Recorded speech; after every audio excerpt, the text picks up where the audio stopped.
Good evening students. एक बार फिर से स्वागत है आपका वीएस केमिस्ट्री क्लासेस पर। आज का हमारा टॉपिक है सुपर गिरनार रिएजेंट या उच्च गिरनार अभिकर्मक। ये हमारा टॉपिक है, लेकिन आपको हेडिंग कुछ और दिख रही है ना। हेडिंग लिख रही है आपको कि एस ब्लॉक के जो एलिमेंट है, एस ब्लॉक के तत्व, उनके एल्किल एवं एरिल, है ना। अब उनके एल्किल और एरिल से मतलब है कि जो एस ब्लॉक के एलिमेंट है वो एल्किल समूह है और एरिल समूह के साथ रिएक्शन करके किस प्रकार से क्रिया करते हैं। तो बेसिकली अपने एक तो अपने पढ़ेंगे आर एम जी एक्स और एक पढ़ेंगे आर एल आई। ये दो कंपाउंड पढ़ेंगे। ये दोनों ही कार्ब धात्विक यौगिक है, यानी कि जो एस ब्लॉक के एलिमेंट है जिसमें लिथियम आ गया और मैग्नीशियम आ गया। बाकी क्यों नहीं आए इसके पीछे का रीजन बता देता हूं। पहली बात तो यह है कि आप समझ गए होंगे एल्किल और एरिल समूह से कि एल्किल समूह है और एरिल समूह है ना।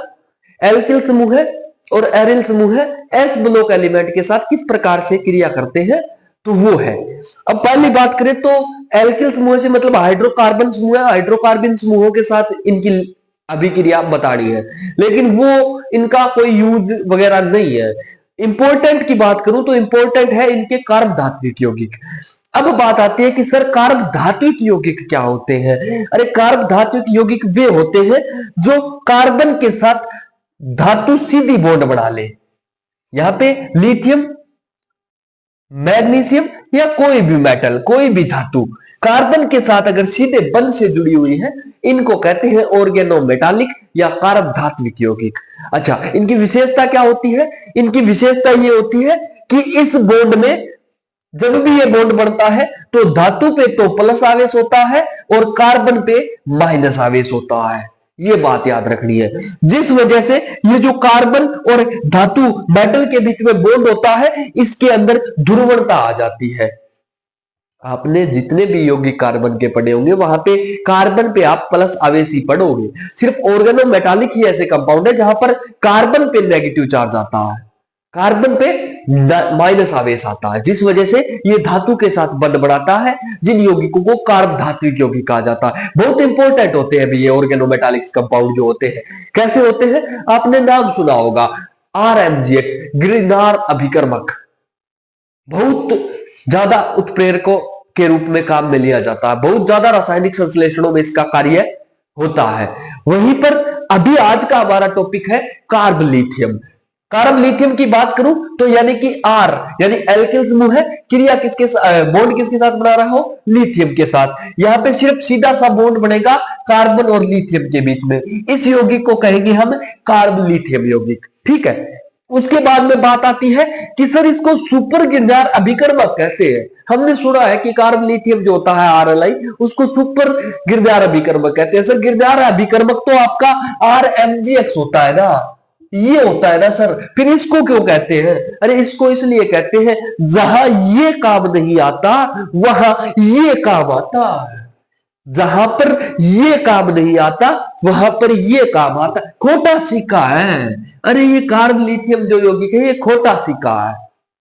जहां पे असली वाले चलने बंद हो जाते हैं वहां पे ये खोटा सिक्का काम आता है। यानी जिन अभिक्रियाओं में उत्प्रेरक के रूप में हम गिरनार अभिकर्मों को काम में नहीं ले सकते, वहां पे RLI को यूज में लिया जाता है और ये वही काम करता है जो कौन करता है? गिरनार अभिकर्मक करता है। इसलिए इसको उच्च गिरनार अभिकर्मक या सुपर गिरनार रिएजेंट कहा जाता। ये तो कहानी थी सुपर गिरनार अभिकर्मक की। अब अपने पढ़ते हैं कि कार्ब लिथियम जो यौगिक है उनको बढ़ाया कैसे जाता। तो उनके संश्लेषण की विधियों की बात करूं तो संश्लेषण की दो विधियां पढ़ेंगे।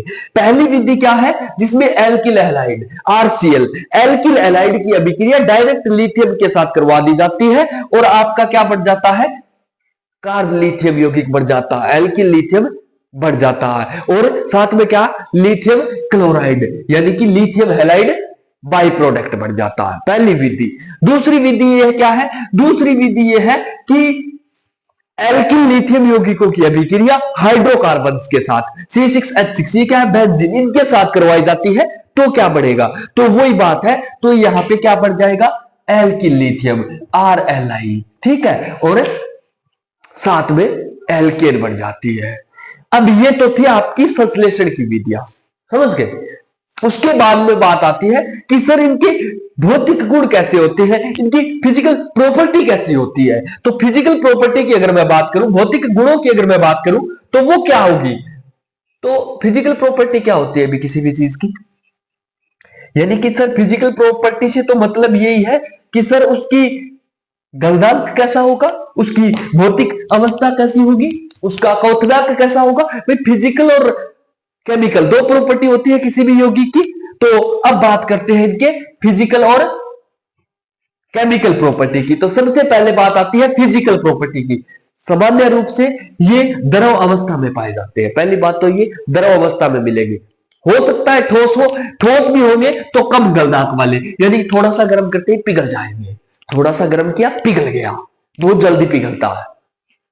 दूसरी बात, कार्बनिक विलायकों में विलयशील होते हैं, यानी कि ये कार्बनिक विलायक जितने भी होते हैं उन सब में, जैसे कि बेंजीन हो गया, फिनोल हो गया, ये कार्बनिक विलायक जितने भी आएंगे आपके, उन सब में क्या होता है, विलयशील होते हैं भाई, ठीक है।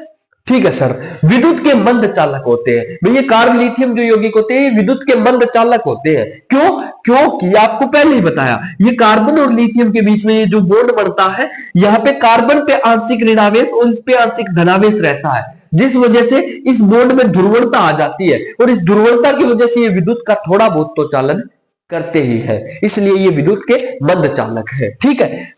अत्यंत क्रियाशील होते हैं भाई, इतने क्रियाशील होते हैं कि वायु के संपर्क में आते ही आग पकड़ लेते हैं, लेकिन इनकी क्रियाशीलता को कंट्रोल किया जा सकता है। यही कारण है कि लिथियम के अलावा जो ग्रुप में अन्य बच गए, सोडियम, पोटासियम और इन नीचे जो बच गए रुबिडियम, सीजियम, फ्रेंसियम, इन सबके कार्ब धातु यौगिक नहीं बनाए जाते हैं। क्यों, क्योंकि ये बहुत ज्यादा क्रियाशील होते हैं, विस्फोट होने का डर रहता है, खतरा रहता है, लेकिन क्रियाशील तो ये भी बहुत ज्यादा है, लेकिन इसकी क्रियाशीलता को कंट्रोल किया जा सकता है। इसके बाद में बात करते हैं अपने इसकी रासायनिक गुणों की, केमिकल प्रॉपर्टीज की। तो जल के साथ रिएक्शन करता है, बहुत फास्ट रिएक्शन होती है, बहुत ही अत्यंत तेज गति से क्रिया होती है। होता क्या है, ये जल के साथ क्रिया करके लिथियम हाइड्रोक्साइड बना लेता है और एल्केन प्रदान करता है।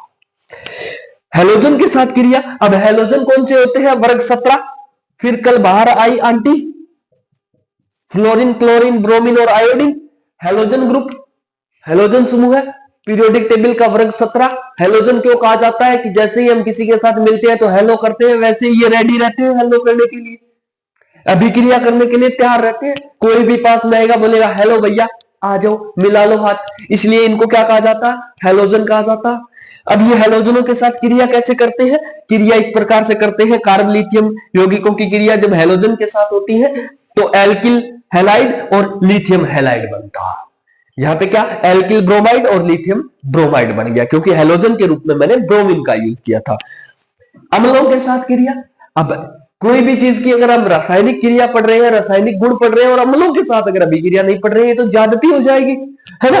तो अम्लों के साथ क्रिया, तो अम्लों के साथ क्रिया करके एल्केन और एल्किल हैलाइड बनाते हैं, लिथियम हैलाइड बनाते हैं, सॉरी लिथियम हैलाइड बनाते हैं, ठीक है। ये क्या है, लिथियम हैलाइड, और ये आपका एल्केन। अब बच गया आपका गिरनार अभिकर्मक वाला, कि इनको सुपर गिरनार अभिकर्मक, ये तो आपको मैंने बता दिया, क्योंकि खोटा सिक्का है, खोटा सिक्का कहां चलता है, जहां पे असली वाले काम नहीं करते, इसलिए इसको सुपर गिरनार अभिकर्मक, उच्च गिरनार अभिकर्मक कहा जाता है। क्यों, क्योंकि ये देखिए अल्कोहल की क्रिया करवाई जा रही है RLI के साथ, हो क्या रहा है, अपचयन हो रहा है, किसमें, एल्केन में, एल्कोहल का अपचयन हो रहा है एल्केन में। यानी RMGX क्या काम करता है, एल्कोहल से एल्केन बनाने में काम आता है, क्या काम करता है, अपचयन का काम करता है। तो यहां पे RLI ने क्या किया, अपचयन किया और लिथियम हाइड्रोक्साइड बाई प्रोडक्ट बन गया। RMGX की जगह कौन काम आ रहा है, RLI काम आ रहा है, इसीलिए क्या है, सुपर गिरनार अभिकर्मक है। वहीं पर अगर बात करें एल्किल हैलाइड की, रिएक्शन करवा दो वापस किसके साथ, RLI के साथ, वही क्या कर दिया, फिर से अपचयन कर दिया, एल्केन बना दी और प्लस में लिथियम हैलाइड।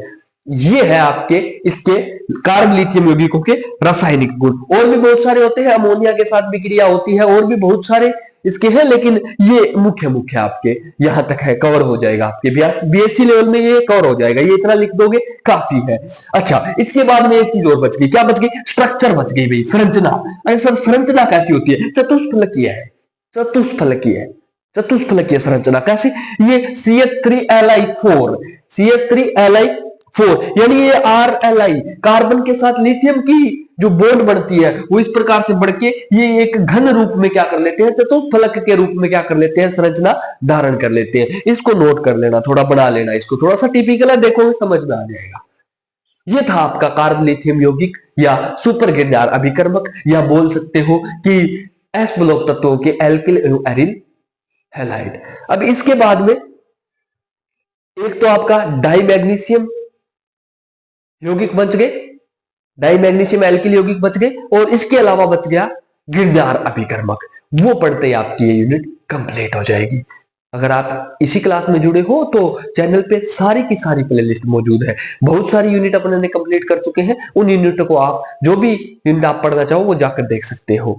मिलते हैं कल एक और नए अमेजिंग लेक्चर के साथ, तब तक के लिए आप सबका बहुत बहुत धन्यवाद। चैनल को सब्सक्राइब करना बिल्कुल ना भूलें।